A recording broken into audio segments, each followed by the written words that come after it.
बात की थी आपने लाल आंख दिखाने की, आपके अपने राज्य में घुसकर वो 1400 करोड़ का स्कैम करके निकल गए और आपको कुछ जानकारी नहीं थी, ये कैसे मान लिया? आपने तो बड़ी बड़ी ढींगे हाँकी थी, गुजरात के लोगों को भी और देश के पूरे देश के लोगों को भी मूर्ख बनाया था कि साहब ढोलेरा में चीन के सहयोग से गिफ्ट सिटी बन रही है, वहां स्मार्ट सिटी बन रही है। स्मार्ट सिटी कहां बनी?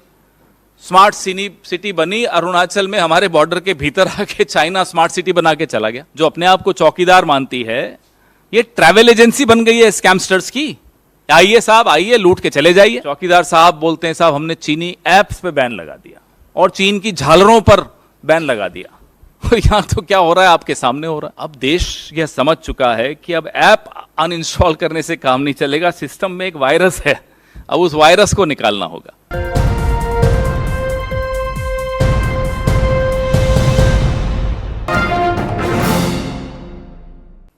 इतिहास में कुछ महान नेताओं के नारे अमर हो जाते हैं।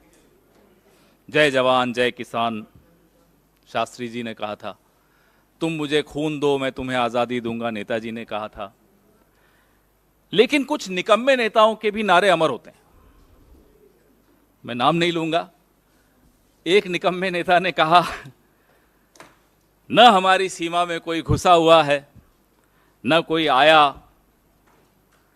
यह भी अमर हो गया नारा। जब गलवान में चीनी सेना हमारी पोस्ट पर कब्जा करने आई, तब यह सफेद झूठ इस देश के सामने परोसा गया और यह अमर हो गया। लेकिन यह चीनी घुसपैठ सिर्फ बॉर्डर तक हो, वहीं तक सीमित रहे, ऐसा नहीं है। अब वो गुजरात तक पहुंच गई है। वो ऐसा राज्य जिसमें जहां से प्रधानमंत्री खुद आते हैं, जहां से गृह मंत्री खुद आते हैं, उस राज्य में चीन की घुसपैठ कैसे हुई है आप स्क्रीन पर देख पा रहे हैं। न केवल घुसपैठ हुई, ये व्यक्ति पाकिस्तान से सटे हुए 2 जिले बनासकांठा और पाटन, वहां बैठकर 9 दिन में 1400 करोड़ रुपए की चपत लगाकर गायब हो गया। देखिए लोगों की शिकायतें, 2022 की शिकायतें आपको स्क्रीन पर दिख रही हैं। जो इसके विक्टिम्स थे, जो शिकार थे इस स्कैम के, भोले भाले लोग, गुजरात के 1200 लोग इसके शिकार बने। और ये व्यक्ति,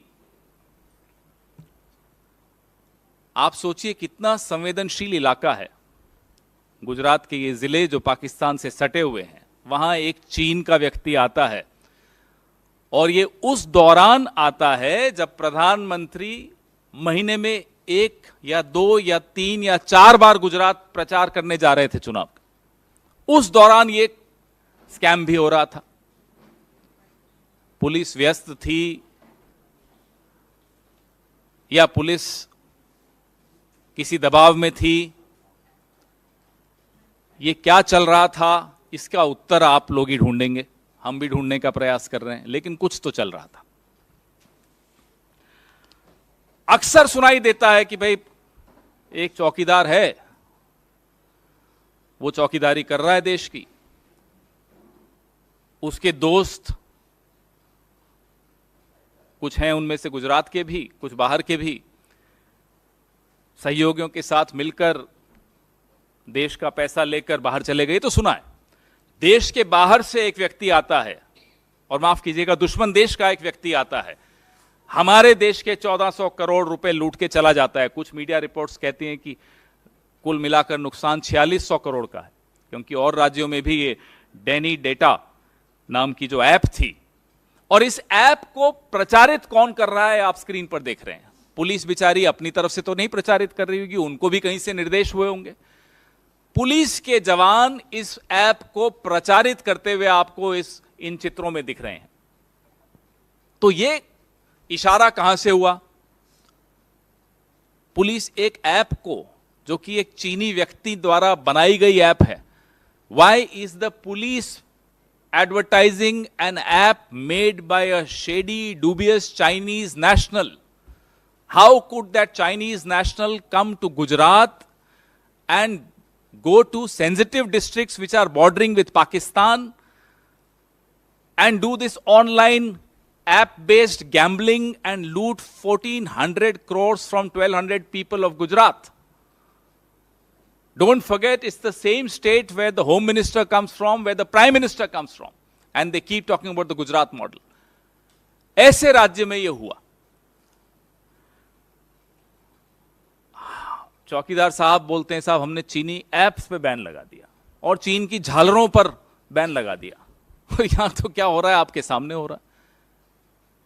तो ये संभव नहीं है कि जिस साहेब की इशारे के बगैर पत्ता नहीं हिलता इस देश का, उनके आंगन में चीनी घुसकर आया, 9 दिन रहा, 1200 लोगों को शिकार बनाया, 1400 करोड़ रुपए लूट के चला गया। या तो जो कहता है मैं चौकीदार हूं वो चौकीदारी ठीक नहीं कर रहा, या फिर और ज्यादा गंभीर मामला है। हम तो बहुत सवाल पूछ चुके हैं, साहब चीन से आपका रिश्ता क्या है, हम तो बार बार पूछते हैं।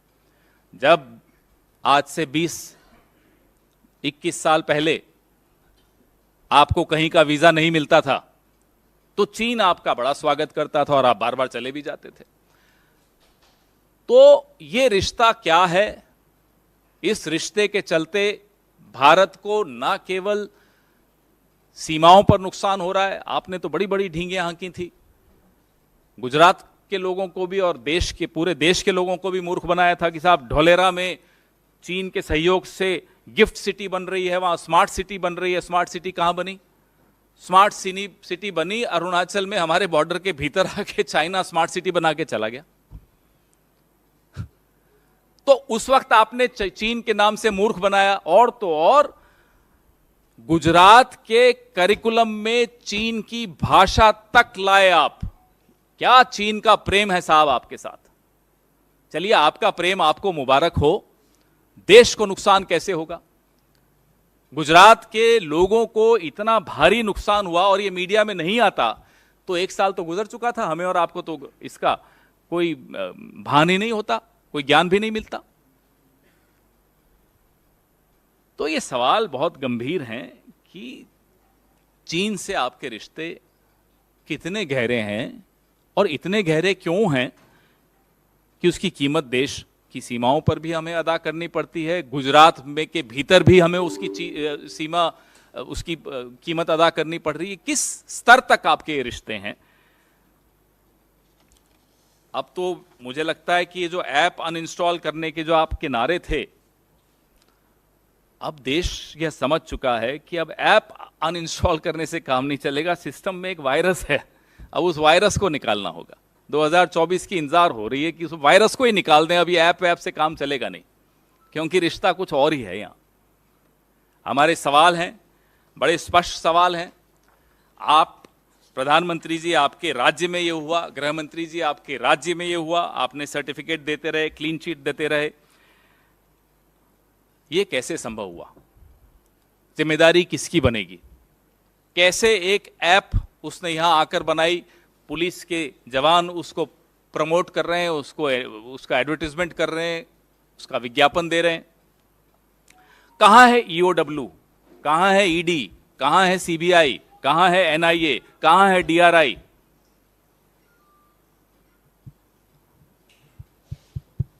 या सिर्फ ये तमाम एजेंसीज विपक्ष के लिए बनी हैं?